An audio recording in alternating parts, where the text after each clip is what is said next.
दज्जाल के बारे में बहुत सारी हदीस मौजूद है, लेकिन एक हदीस में दज्जाल की एग्जैक्ट लोकेशन के बारे में बताया गया है। और ये हदीस हम सब ने बार बार सुनी है कि एक दिन भरी महफिल में रसूलुल्लाह सल्लल्लाहु अलैहि वसल्लम के पास एक ईसाई आया। उसने इस्लाम कबूल करके अपना एक वाकया सुना कि मैं और कुछ लोग अरब से मशरिक की जानिब जा रहे, हम अभी रास्ते में ही थे, अचानक समुद्र का मौसम बदल गया और हमारी कश्ती अपने रास्ते से भटक गई। 1 महीना इधर उधर भटकने के बाद समुद्र ने हमारी कश्ती को एक जजीरे के पास ला खड़ा कर दिया। बड़ी कश्ती ड्रॉप करके हम छोटी कश्तियों के जरिए उस जजीरे तक पहुंचे। वहां हमारी मुलाकात एक अजीब किस्म के मखलूक से हुई। अजीब काला और जिस्म पर बहुत ज्यादा बाल, और उसने अपना नाम जस्सासा बताया। हमने जब उससे पूछा कि तुम क्या चीज हो, क्या मखलूक हो, उसने कहा मुझे छोड़ो, वो दूर उधर एक मंदिर है, उधर जाओ, वहां तुम्हारा एक शख्स बहुत शिद्दत से इंतजार कर। अंदर हमने एक शख्स को जंजीर में बंधा हुआ देखा और उसने हमसे 3 सवाल पूछे कि मुझे बेजान के दरख्त के बारे में बताओ, क्या उसमें कोई फ्रूट या फल लगा है। हमने कहा हाँ फ्रूट और फल हैं।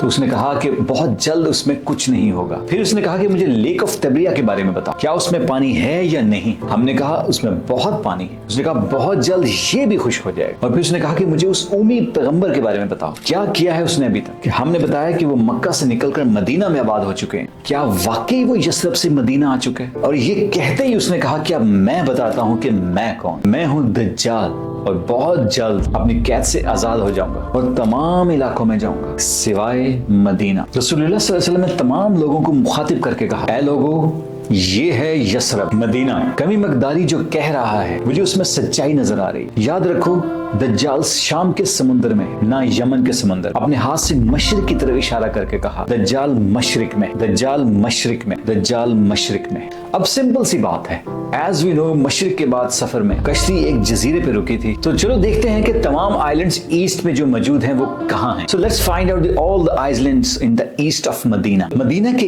ईस्ट में फेमस अरेबियन सी है और इसमें मेनली 4 जजीरे पाए जाते हैं। लक्षद्वीप इंडिया के करीब है, Socotra island in Yemen, Al Masirah island in Oman, Astola in Pakistan. हदीस में क्लियरली फरमाया गया कि दज्जाल यमन के समुद्र में नहीं हो। तो ये 2 आइलैंड्स तो निकल गए। रसूलुल्लाह सल्लल्लाहु अलैहि वसल्लम ने मदीना में जो मशरिक की तरफ इशारा, अगर उससे हम एक सीधी लाइन खींचे तो वो अस्तोला आइलैंड्स के ऊपर से गुजरे। तो जब जसासा ने उनको एक टेम्पल, एक मंदिर की तरफ भेजा, तो इस टेम्पल के कुछ रिमेन्स तो होने चाहिए, लेकिन इंडिया के इस आइलैंड में कोई निशान ऐसे नहीं मिलते। लेकिन पाकिस्तान के अस्तोला आइलैंड में पता है क्या है, मंदिर। लेकिन ये तो 1450 साल पहले पुरानी कहानी। मंदिर तो अभी 40-50 साल पहले बना होगा। 2000 साल पुराना ये मंदिर अस्तोला में मौजूद है। और ये मंदिर है किसका?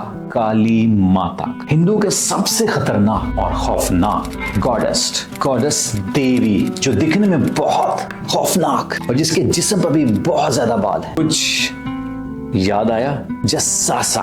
उन सहाबियों ने जिस अजीब सी मखलूक की बात की थी, बिल्कुल हिंदुओं के इस भगवान काली माता से मिलता जुलता है। लेकिन आज आप अस्तोला आइलैंड जाएं तो आपको दज्जाल नहीं मिलेगा। वो आजाद हुआ या नहीं ये तो नहीं पता, लेकिन ये जो जस्सासा है इसको गौर से देखें।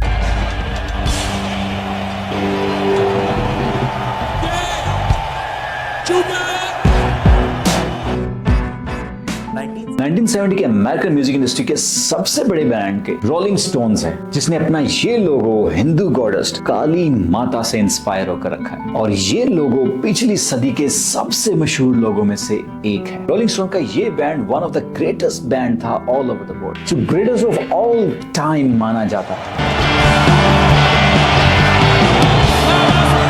जस्सासा का पूरी दुनिया की म्यूजिक इंडस्ट्री को और फिल्म इंडस्ट्री को शेप अप करने में बड़ा अहम किरदार है। कोइंसिडेंट?